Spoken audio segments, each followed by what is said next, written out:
नाचो नाचो नाचो नाचो नाचो नाचो वीरना। Hello दोस्तों, seek it find here. Music का इतिहास बहुत पुराना है। म्यूजिक भारत की संस्कृति का एक अहम हिस्सा है और भारत ही नहीं, म्यूजिक पूरी दुनिया में एक अहम रोल प्ले करता है। इंसान ने अपने सुख दुख और हर तरह की फीलिंग्स को रिप्रेजेंट करने के लिए कहीं ना कहीं संगीत का सहारा लिया है।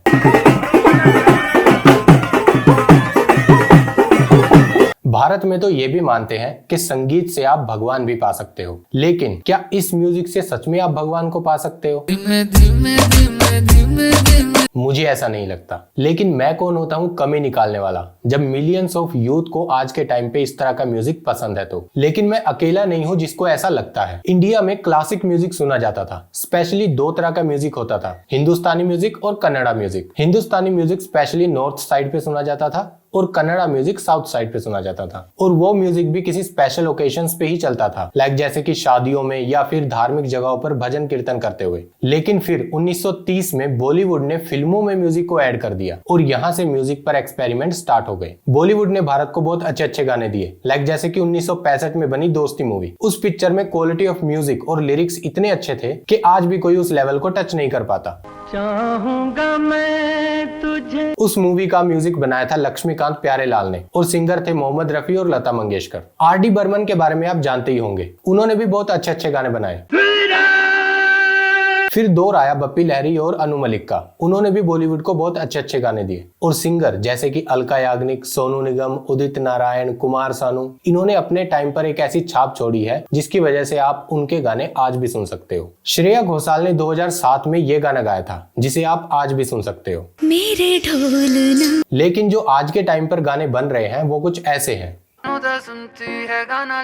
तो जब आपके पेरेंट्स आपसे ये कहते हैं कि म्यूजिक मरता जा रहा है या म्यूजिक 30 साल पहले ही मर चुका था, they actually have a point. और साइंस भी उनकी इस बात से एग्री करता है। रिसर्चर्स ने एक स्टडी की और उन्होंने ये पता लगाया कि पिछले 30 साल में किस तरह से म्यूजिक ट्रेंड बदला है। 2012 में स्पेनिश नेशनल रिसर्च काउंसिल ने एक स्टडी की और उन्होंने अपनी स्टडी का रिजल्ट ये बोला कि कैसे मेरे जैसे लोग जो ये बोलते हैं कि साल दर साल म्यूजिक बेकार होता जा रहा है, वो सब सही कह रहे हैं। रिसर्चर्स ने 1955 से 2010 तक के सभी तरह के म्यूजिक को लिया और उन पर स्टडी की एक एल्गोरिदम की हेल्प से। ये एल्गोरिदम डिटेक्ट करती थी हार्मोनिक कॉम्प्लेक्सिटी, ट्रिम्बल डाइवर्सिटी और लाउडनेस। स्टडी से जो सबसे इंपॉर्टेंट बात पता चली वो थी कि साल दर साल टिम्ब्रल गिरती जा रही है। टिम्ब्रल होता है टेक्सचर, कलर और क्वालिटी ऑफ साउंड जो एक सॉन्ग को दूसरे सॉन्ग से डिफरेंट बनाता है। हम ये भी कह सकते हैं कि एक म्यूजिक को दूसरे म्यूजिक से अलग बनाता है। रिसर्चर्स ने बताया 1960 के टाइम पर टिम्ब्रल पर बहुत ज्यादा ध्यान दिया जाता था और ये बहुत ज्यादा हाई होता था। उस वक्त इस बात पर बहुत ज्यादा ध्यान दिया जाता था कि मेरा म्यूजिक दूसरे से अलग लगना चाहिए। लोग ये सोचते थे कि मेरा गाना बजते ही लोगों को मेरा नाम पता लग जाना चाहिए। लेकिन साल दर साल ये चीज कम होती चली गई। पहले जब गाना बनाया जाता था तो हारमोनिका, गिटार, ढोलक और इस तरह के बहुत सारे इंस्ट्रूमेंट्स का यूज किया जाता था। लेकिन आज के टाइम पर 90% म्यूजिक सेम चीजों से बनता है, जैसे कि combination of keyboard, drum machine, sampler और कंप्यूटर सॉफ्टवेयर। बहुत सारे लोग इसको म्यूजिक इंडस्ट्री की कामयाबी मानते हैं,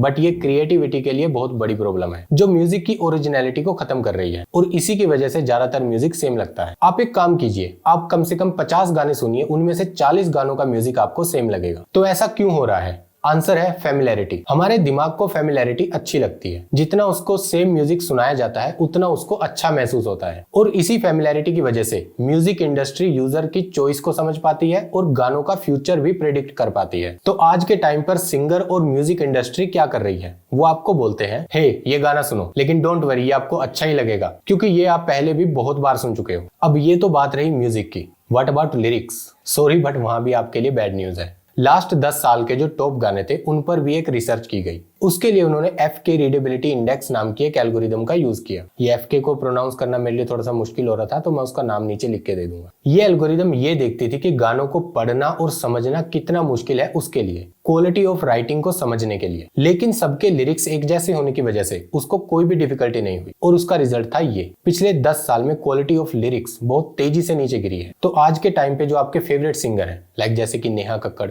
टोनी कक्कड़, एमी विर्क, अरमान मलिक और भी बहुत सारे, इन सब में क्या कॉमन है? आंसर है सॉन्ग राइटिंग। मैं ये नहीं कह रहा कि इन सबके सारे गाने एक जैसे हैं, but good number of songs एक जैसे हैं। पर ऐसा क्यों हो रहा है? आंसर है यूजर डिमांड। यूजर डिमांड बहुत ज्यादा बढ़ने की वजह से उन्हें ज्यादा गाने प्रोड्यूस करने पड़ रहे हैं। ऐसे गाने भी प्रोड्यूस करने पड़ रहे हैं जिसमें कोई क्रिएटिविटी नहीं है, सिर्फ बिजनेस के लिए। पहले जब हमको म्यूजिक सुनना होता था तो बाहर जाके हमको एल्बम खरीद के लाना पड़ता था। फिर आईपॉड आ गया, 1000 सॉन्ग इन योर पॉकेट, और आज आपके पास स्पॉटिफाई, गाना और यूट्यूब जैसे ऐप की वजह से मिलियंस ऑफ सॉन्ग का एक्सेस है। इसीलिए धड़ाधड़ म्यूजिक प्रोड्यूस किया जा रहा है और इसी वजह से म्यूजिक में जो क्रिएटिविटी और ठहराव होता था वो खत्म होता जा रहा है। लेकिन कुछ ऐसे म्यूजिक डायरेक्टर और सिंगर्स भी हैं जो मॉडर्न म्यूजिक के लिए सीपीआर का काम कर रहे हैं और म्यूजिक को जिंदा रखे हुए हैं। हे गाइस, अगर आपको वीडियो इन्फॉर्मेटिव लगी तो वीडियो को लाइक कर दीजिए, शेयर कर दीजिए अपने फ्रेंड्स और फैमिली में, और प्लीज चैनल को सब्सक्राइब कर लीजिए। मिलते हैं एक नए टॉपिक के साथ। Take care.